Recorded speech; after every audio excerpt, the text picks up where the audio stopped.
Hello everyone. In this video, we will discuss GraphQL और Spring Boot के साथ इसको हम कैसे यूज़ करते हैं. सो GraphQL स्टार्ट करने से पहले समझते हैं कि REST API कैसे काम करती है. REST API में क्लाइंट सर्वर रोल होता है. क्लाइंट को अगर कोई डेटा चाहिए, it just hit the server and pull the data. तो मल्टीपल रिक्वेस्ट मेथड्स होते हैं HTTP के. Get, put, post, patch. जिन्होंने आपने पहले से ही HTTP पे काम किया है, दे अवेयर अबाउट इट.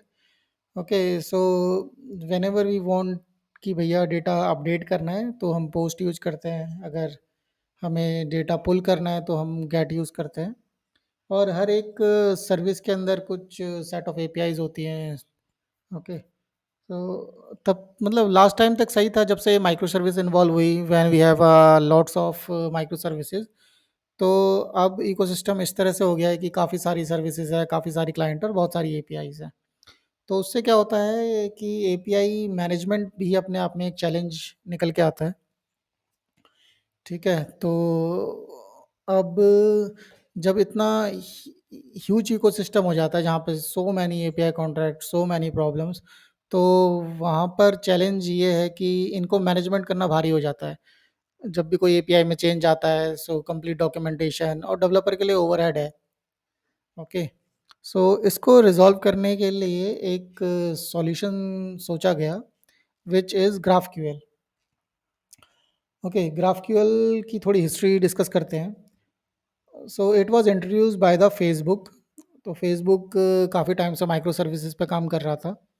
उनके पास काफ़ी माइक्रो सर्विसेज हो गई थी, फिर सेम एपीआई मैनेजमेंट का प्रॉब्लम उन्होंने फेस किया.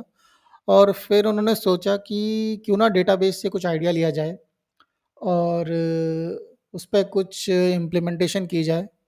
सो दे थॉट अबाउट इट. और जैसे अब डेटाबेस में क्या होता है कि एवरीथिंग इज़ अ एंटिटी. अगर आपको एक कस्टमर टेबल है, सपोज़ अगर आपको कस्टमर्स निकाल के लाने हैं तो आप अपने अकॉर्डिंग कोई क्वेरी बना सकते हैं और उससे डेटा पुल कर सकते हैं. जैसे एग्जांपल में दिखा रखा है कि अगर मेरे को कस्टमर नेम की असेंडिंग लगा के डेटा पुल करना है तो मैं इज़िली क्वेरी मार के डेटा पुल कर सकता हूँ. ओके, मेरे को कोई स्पेशल मेथड या कुछ कमांड नहीं देनी. मैं अपने अकॉर्डिंग अपनी कन्वेंस के हिसाब से वो क्वेरी लिख के हिट कर सकता हूँ. सो सेम आइडिया ग्राफक्यूएल के लिए लिया गया. अब यहाँ पे भी क्वेरीज का यूज़ करा जा रहा है, जबकि डेटा जो हम पुल करके लाते हैं वो जेसन में ही आता है. तो जैसे आप यहाँ देखेंगे कि एम्पायर हीरो करके एक क्वेरी बनाई है. ओके, जिसके अंदर हम एक पैरामीटर पास कर रहे हैं हीरो, और पर्टिकुलर एपिसोड दे रहे हैं और उस हीरो का नेम आ जा रहा है.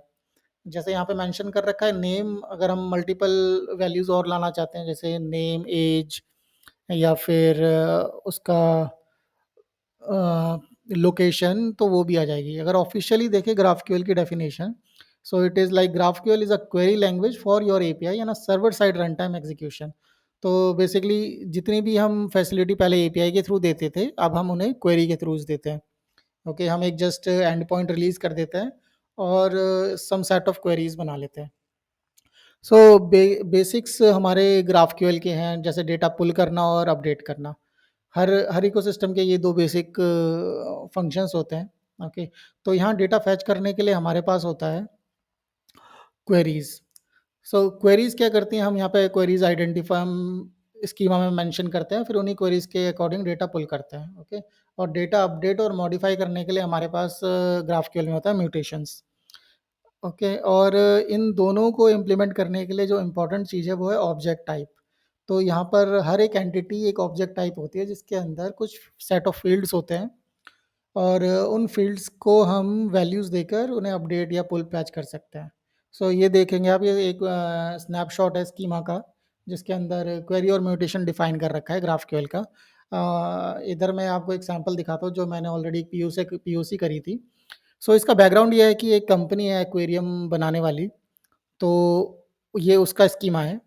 ओके, तो उस कंपनी के अंदर हमने 2 मेजर एंटिटी बनाई, वो एक्वेरियम और fish, which is object type. Okay, और हमने यहाँ पे जैसे कि बात करी थी क्वेरी और म्यूटेशन की, तो हमने यहाँ पे 2 क्वेरी सेट कर रखी हैं, ऑल क्वेरी, ऑल एक्वेरियम और ऑल फिशेज़. और म्यूटेशन है हमारे पास मेक एक्वेरियम और update fish. Okay, so all mutation के अंदर जब हम मेक एक्वेरियम करते हैं तो हम डेटा जो हमने यहाँ पे मेंशन कर रखा है, these are the fields, ID, glass type, volume, volume unit, तो हम वो सारी वैल्यू डाल के मेक एक्वेरियम पे हिट मारते हैं और वो डेटाबेस में अपडेट हो जाता है।